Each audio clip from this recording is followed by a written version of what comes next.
Hey guys, and welcome to another tutorial on Paint Tool Sci.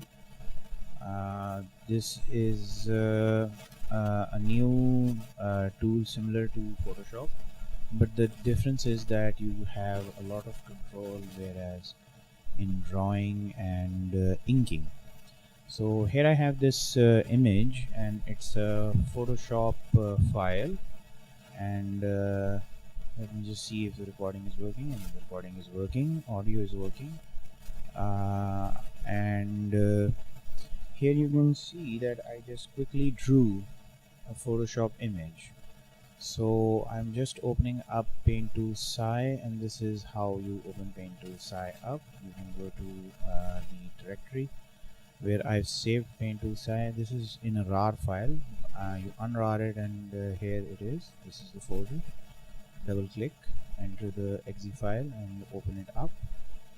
Run it, and maybe then also pin it up to your desktop so that whenever you need to open it, you can open it.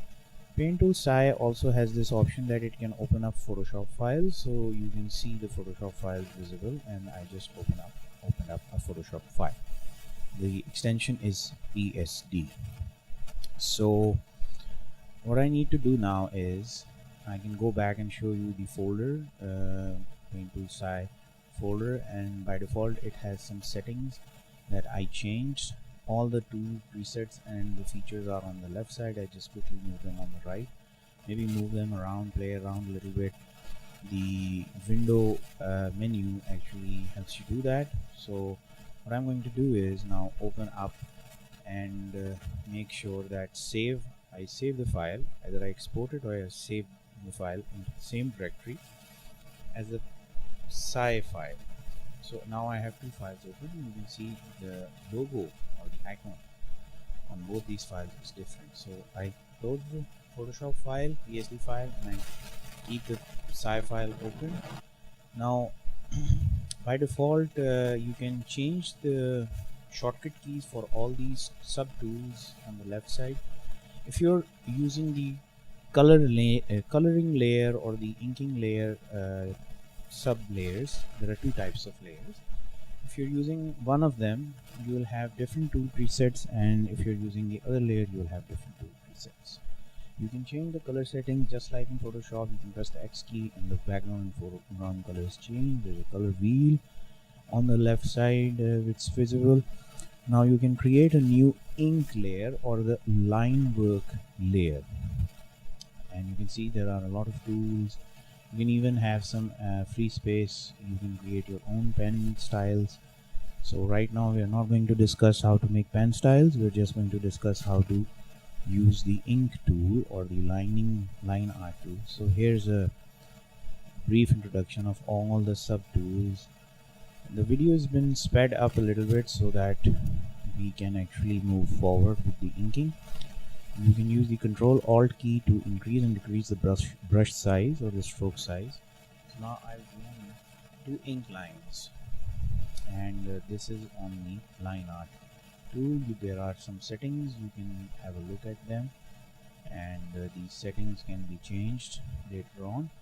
So I can show you that if I move a part of the line that I drew and duplicate it as well and flip it using the transform tool option, I can literally create any kind of line art, and it's very flexible to use. So right now I'm drawing the ear using the ink tool or the pen tool in the line work layer, and I can quickly copy paste the shape in the other direction. The shortcut is shift and alt key, and then you press and drag the shape and it gets a duplicate. And I can quickly draw the ear and then partially select parts of the ear selection. When you're drawing in the art linear line work layer format, you're going to realize that it has tiny little points. These points turn red right now. So what you can do is you can select part of the points and then shift alt select and drag, and create a copy duplicate of the ear. So now I'm going to speed up the animation a little bit more, and we're going to just quickly do the line art. So this line art is very easy to do if you have a Cintiq tablet or a Wacom tablet. And here I go. So while this thing is doing the line, while I'm actually doing the line work, I might like to talk a little bit about why I'm using Paint Toolset. One, it's very easy to use. It has less features in Photoshop, so you actually don't have too much uh, things to worry about, like what if the opacity is not right, or what if the transparency is not right, or what if something else goes wrong in Photoshop. So Photoshop is a bit difficult to use or tough to use. But it, on the other hand, if you're doing some kind of like quick sketching or quick penciling, Photoshop is a very nice tool to use, because when you're using Photoshop, you can quickly like use the liquify tool or the warp tool and change some of the facial parameters or the design parameters of your drawing. And Sai doesn't give you that as of yet. Maybe in the next future, when Sai 3.0 or Sai 4.0 comes along, maybe they might add the warp tool or the liquify tool. But the thing is, the more tools you add, the more bulky and more big the software becomes. So it's a very lightweight software compared to Photoshop Paint Tool Sai, and that's why I think it has more appeal to the Japanese mangakas or the manga comic book makers in Japan, that they use Paint Tool Sai exponentially or extensively. So here I'm just working out with the chain, and if you press the shift and the control key together and join, click and drag the endpoints of two shapes, two vector lines, you can join them together. You can also erase them and refine them further.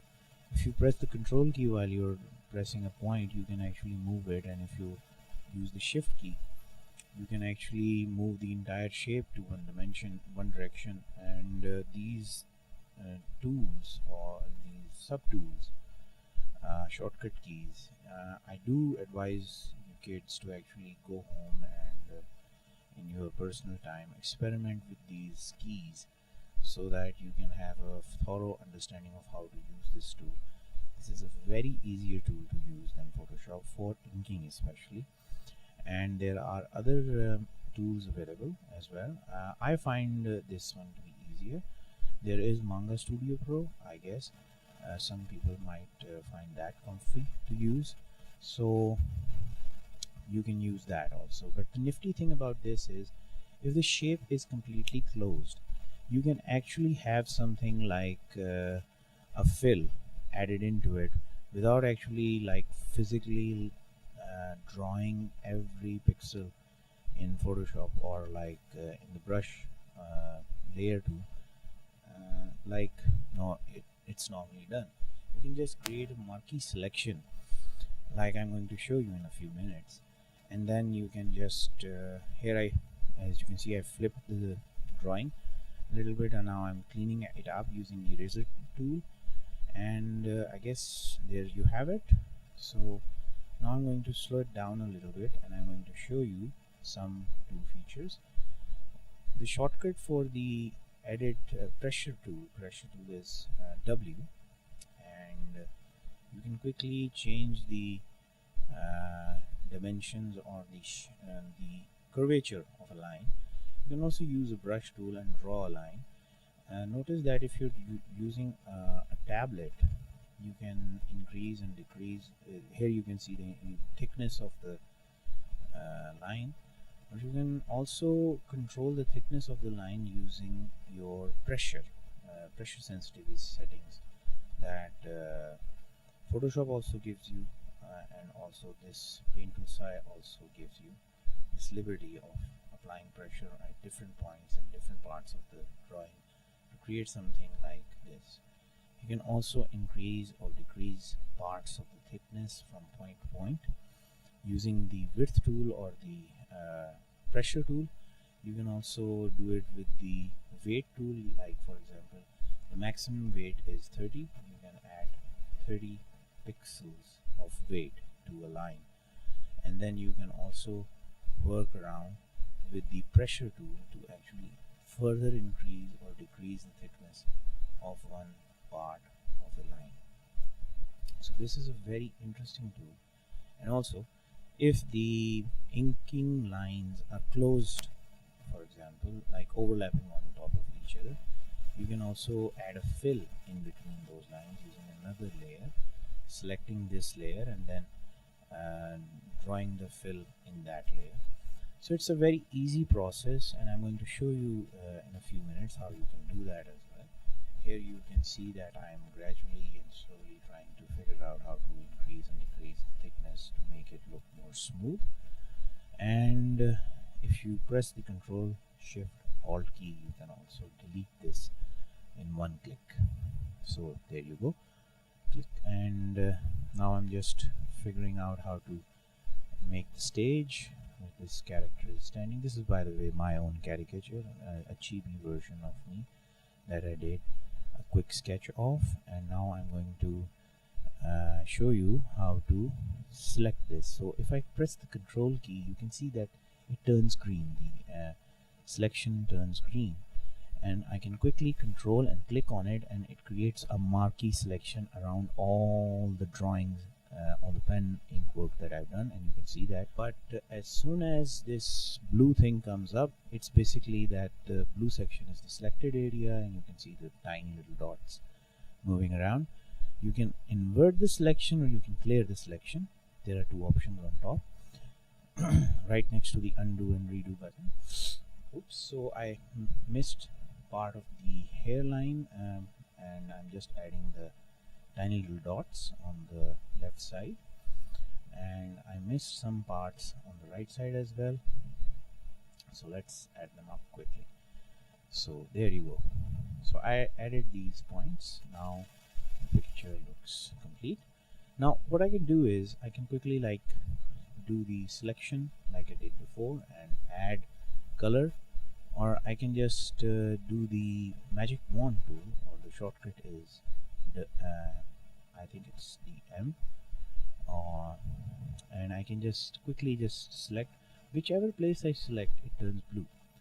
So this is an easier way to select all your shapes, and since all the shapes are closed, it's selected with much ease. So this is one way, and I guess if you have a lot of compartments in your drawing, you don't have to go this way. All you can do is you can control select the line art tool, and it will create a selection marking, and then invert the selection. This is the invert button. It's right next to the clear selection tool, and then select the magic wand tool. Shortcut is W. I've made the shortcut W. You can reset it depending on your requirement, and then press the Alt key so that I can do it in reverse and just deselect the external area, and I've selected all the middle area. But if I actually reduce the opacity of this layer, I'll see that there is some space that's not visible. So what I'm going to do is I'm going to select the selection tool, or the select selection tool. Its shortcut is S, and I'm going to quickly select the inside line work sketch that is missing, and here you can see that I am now correcting some bugs, some portion. There's a small little outline. You can deselect this quickly by using the deselect option, deselect tool, and it's right next to the select tool, and I'm going to quickly go around the image and deselect this.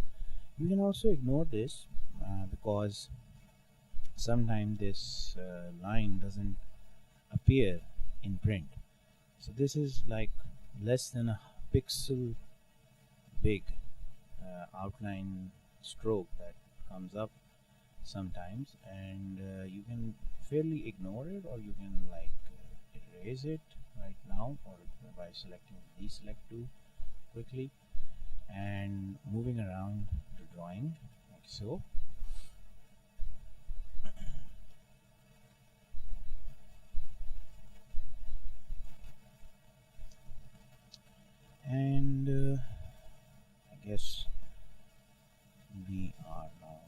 with this. A little bit part of the ear, the head, the hair, and okay, so that's it, I guess. Yep. So now open the layer, turn it on, and create a duplicate. Now, how can we create a duplicate?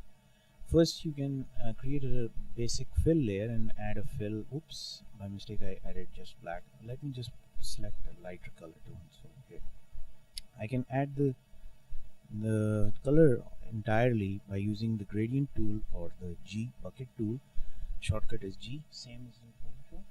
So I've tried to make sure that all the sub tool selections are similar to Photoshop as in Photoshop, and I've added this to the fill. Now it looks simply slightly grayish in color. The selection is there. Now I can create a duplicate of this layer, and to create a duplicate I can go into the layer sub menu and select the copy tool. I'm having a bit of a hard time to finding the copy tool. The shortcut is I think Control J. So here we go. There's a copy, and this is here, Control J, and it creates a copy. Now I'm going to select the preserve opacity check mark on top of the layer settings, and as soon as I create this, I can also while I'm here I can also duplicate like the line art layer. So Control J actually duplicates an entire layer. So right now here you go, but I don't need it, so I'm going to delete this layer. So I have check marked the preserve opacity option on top of the layer settings. There's the clipping group and selection source, and I've just checked preserve opacity. Now just see what happens, and I've also created a duplicate of the original selected layer with a gray color. I'm just going to select a light skin tone color, and I'm just going to quickly color on top of this using the brush tool or the pen tool. I'm going to use the pen tool, so it creates like a big color stroke, and as you can see, the color is not bleeding out of my selected area. So preserve opacity actually does this, that it doesn't let your color bleed out of your drawing. So it creates like a border area in around your drawing, and I'm now just quickly adding in the color using the pen tool, correcting the strokes, fixing the color tones up. So looking at this, I think it took me about at least an hour to do this drawing, the entire drawing process, like the entire coloring, the inking, the line art. I think it took me about five minutes to actually make the entire sketch, and I'm pretty much sure that most of you have seen my previous work, that you wouldn't want me to do the sketch work again. So I'm just now adding the shalwar color. So recently I went for Thanksgiving to my school, and the dress code was obviously wearing something green, wearing something yellow, wearing something orange. So I choose yellow Crocs with like orange shalwar kameez, white kurta, white shalwar and orange shalwar. So the colors actually matched up. Here now you can see that the Crocs don't look like Crocs actually. So I'm adding in those circular holes that Croc shoes have. Excuse me. My throat is a bit off over the weekends, so I added those selections and I just made a copy of that, and then I'm adding some color into that. Got to color in the hands. Now I'm going to use the airbrush tool slightly to add some highlights, some shadows. So this airbrush tool is like the pen tool, but it actually does the coloring like an airbrush. It slowly and gradually colors in some details. So this is a very nifty tool. Also, I'm going to use the blur and the brush tool here for the teeth, the throat, and the inner mouth. Add in some color, and there you have it. So I'm going to work on the handles with the blur tool and the airbrush tool, just to give the uh, just to give my glasses a little bit of shine, the handles on the sides. Now I'm going to color in the glasses area of my headgear, and maybe I'm going to add some more shine, maybe a bit of a purple, maybe a bit of turquoise, just to give it more intensity, give it more depth, maybe a few lines, maybe some lines of shine. So I'm using the blur tool, and I'm using the airbrush tool. The shortcut for airbrush is the shortcut for airbrush is B, and the shortcut for the blur tool is W. Now I'm adding the background color. So this thing actually works very well as far as Photoshop coloring is even concerned. You can actually quickly color up your drawing, add some blur airbrushed shadow in the background, and I'm sort of like I look as if I'm standing in front of a green screen. But that's it for this color assignment. So I guess I'll see you guys. Bye bye. Allah Hafiz.